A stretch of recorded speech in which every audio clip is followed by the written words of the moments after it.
Hey everybody, this is a second take on this video. I did another one, but it didn't really work out. So we're going to try it again.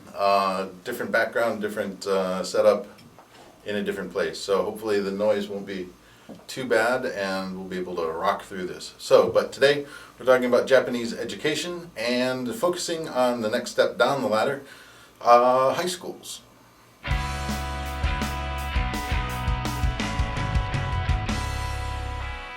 So I was watching the Unrested channel a couple of days ago, and he put out a video about the decline of Eastern education. I don't know.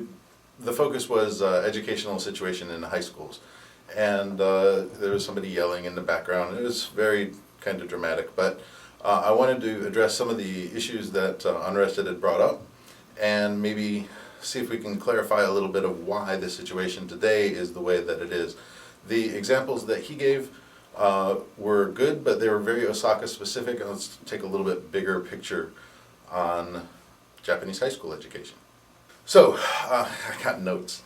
Japanese high school education, need to look at history a little bit. So, in the Meiji period, Japan was trying to westernize and become a more modern country, and so the traditional method of education, where one tutor and a tutor or teacher and several students, used to be the situation, but and during the Meiji period it changed, and education was primarily for the elites. It was still very expensive to do, and the teachers were responsible for bringing the kids up.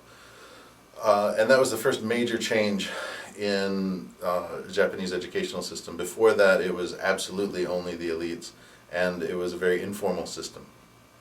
So, which brings us to the next major change in the Japanese educational system, which is the post-war occupation. So the Americans came in, well, before we get to that, in the Meiji period, the system was heavily influenced by German and French culture, and a lot of people, they were getting a lot of information on the military side of things from the French and the Germans, and so they took a lot of the educational cues from those countries as well.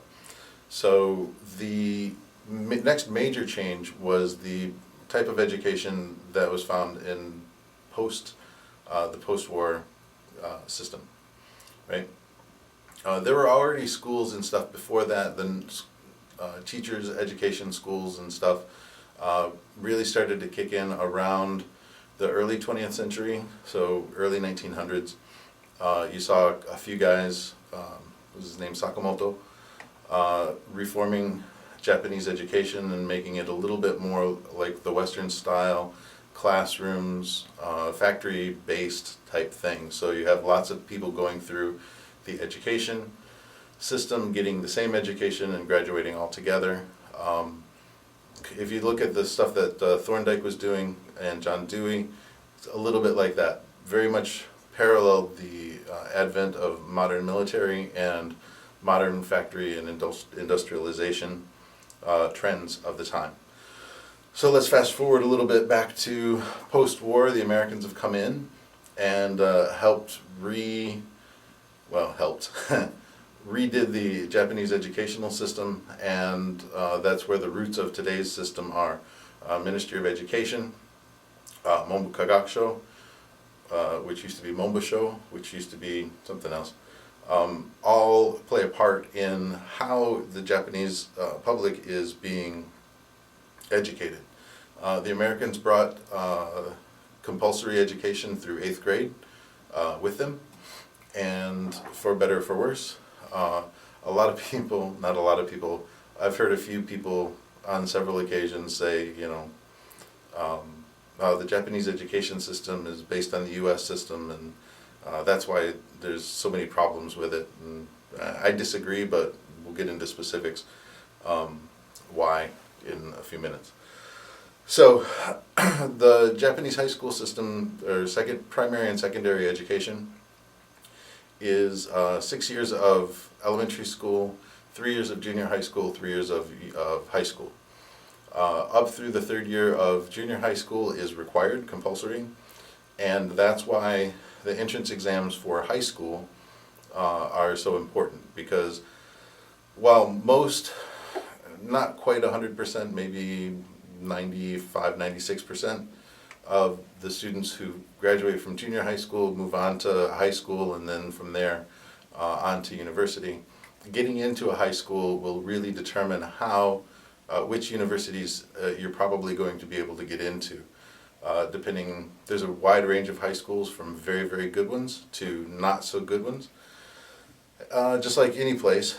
And how much money each school has depends on the student's tuition, a little bit of money from Board of Education or prefecture, and national government. But most high schools, there are public high schools that the states pay for, but most of the tuition money comes from the students. A lot of the budget comes from the students. So there's a lot of other money around, but the number of students that you have and the number of students that you can take are determined by at the national government level. So most high schools work the same way as high schools anywhere. The subjects are pretty much academic: math, science, history, social studies, English in this case. You're starting to see some other foreign languages, but primarily English is the foreign language here. Integrated studies, whatever that means. Moral education usually is junior high school, but occasionally you see sometimes in high school. So really, what are the goals of Japanese high schools? The goal of Japanese high schools, number one, is college entrance exams. So number one in that, I'm addressing it first. The goal of the high school is to prepare the student for college and university entrance exams, and everything is kind of directed towards that. The exams are based on a large amount of rote memorization and bringing up of facts. Most of these tests that the universities produce are not creative tests. They're simply tests of information, or just getting the students to the same thing that they're doing in the high school subjects, reproduce that information again and again and again. See how much the students have remembered, how much they can produce on a particular day, and so on and so forth. It's pretty much the same as any sort of standardized test that you've ever seen, except it focuses much more on the measurement of current knowledge. So that's one of the big pushes for high schools. Whether or not a high school is considered a good high school or not depends on whether the students from that high school are able to easily get into good universities, and how many students from the graduating class actually move on. So that's a big point for whether the high school is considered a good high school or not. The second point of high school is kind of the dirty little secret of the Japanese educational system, and this is the one that stretches way, way, way back. High schools are designed to raise students, not necessarily educate them. There are schools that have good education systems and solid educational curriculums, things that they do well, but by and large, the high school's job is to raise the students from 15 to 18. The high school is far more responsible for the students in many ways than the parents themselves. So this is where the monster parents come from.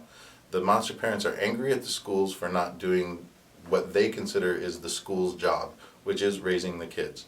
So when a child is arrested, a kid is arrested for stealing, shoplifting, any of that kind of stuff, the first place that is looked at is the schools. The teachers go down to the police station and stay with the student and help them get the student. If the kids run away from home, the parents call the school.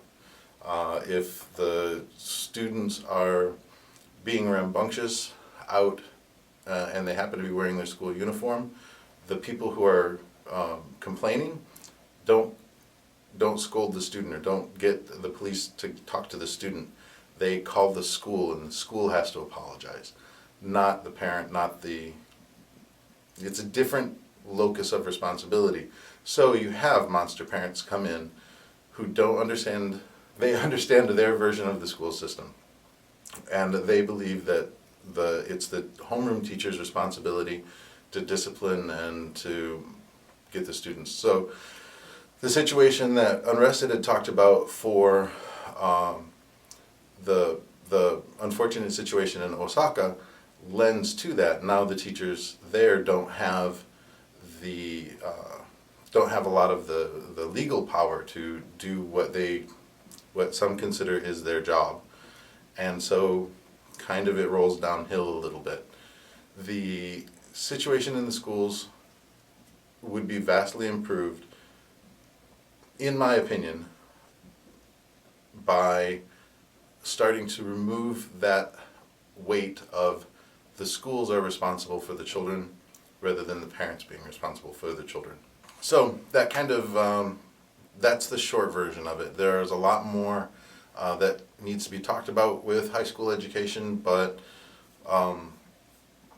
and a lot of people don't realize that it's as different as it is. The teachers are at the school from 8 in the morning, and usually, just like the Japanese businesses, you can't go home until someone more senior than you goes home. The unions have the line set at 5:30 you go home, but if you go home at 5:35 and your section chief is still there, it makes you look lazy, right? So there's very big social pressure with that, and lots of other things. There's a lot more to talk about with teachers' responsibility, teacher interactions with other teachers, teachers' interactions with students. Later on I want to talk about Yutori education, and that's the Japanese schools moving from 6 days a week back to 5 days a week, and the perceived failure of this relaxed education. And I'll give you some ideas about why I think it failed, which I would agree it did fail, but not for the reasons that some of my colleagues think. So anyway, I want to get this one back out, so I will talk to you all later, and bye.